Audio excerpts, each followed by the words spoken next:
ஐயா திரு ராகுல் காந்தி இப்ப பத்திரிகையாளர் சந்திப்புல ஒரு மொழிபெயர்ப்பாளரை வச்சுட்டு சொல்லியிருக்காரு. அதுல உள்ள சம்பவத்தை பத்தி தான் இப்ப நம்ம சொல்ல போறோம். வாங்க காணொலியை பார்க்கலாம். ஐயா ராகுல் காந்தி பரபரப்பா பதட்டமா பயங்கரமா ஒரு ஸ்பீச் கொடுக்குறாரு. அதை மொழிபெயர்ப்பாளர் எப்படி மொழிபெயர்க்கிறாருன்னு பாருங்க, உங்களுக்கு புரியும். Completely lacking confidence. முழுமையாக நம்பிக்கையோடு இருந்தார்கள். And the reason, brothers and sisters, is because he is controlled by the United States. காரணம் என்னென்றால் நாம் எல்லாம் ஒருங்கிணைந்த இந்தியாவாக பார்க்கிறோம். Oh, sorry, bro. Sorry. He signed a deal between India and the United States that sold our country out. அவர்கள் நினைக்கிறார்கள் இந்தியாவை விட்டு வெளியேற்ற வேண்டும் என்று.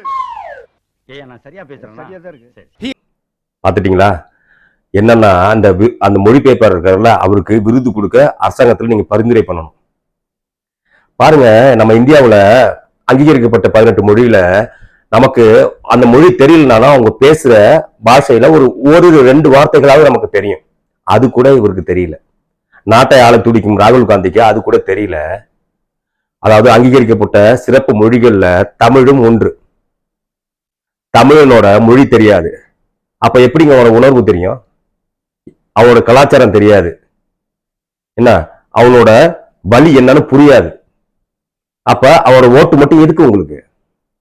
அது சரி, தவறுதெல்லாம் வெடிச்ச கையெறி குண்டுக்காக ஒரு தமிழினத்தைய 90 விழுக்காடு கொத்து கோத்தாக பச்சிலம் குழந்தைகளும் மொட்டுக்களும் ஆண்களும் பெண்களும் கொத்து கொத்தாக கொண்டு கூச்ச பெருமை கூறிய குடும்பத்திலிருந்து வந்தவர் தானே இவரு. அவருக்கு என்ன தெரிய போகுது? ஆனா ஒன்னே ஒன்று தெரிஞ்சுக்கங்க, உங்களை என்னைக்குமே தமிழ்நாடு அகழாது, அழியாது, ஆறாது, மாறாது. நீங்கள் செஞ்ச இனப்படுகொலை அதை மட்டும் ஞாபகம் வச்சுங்க பார்சி குடும்பத்தாரே.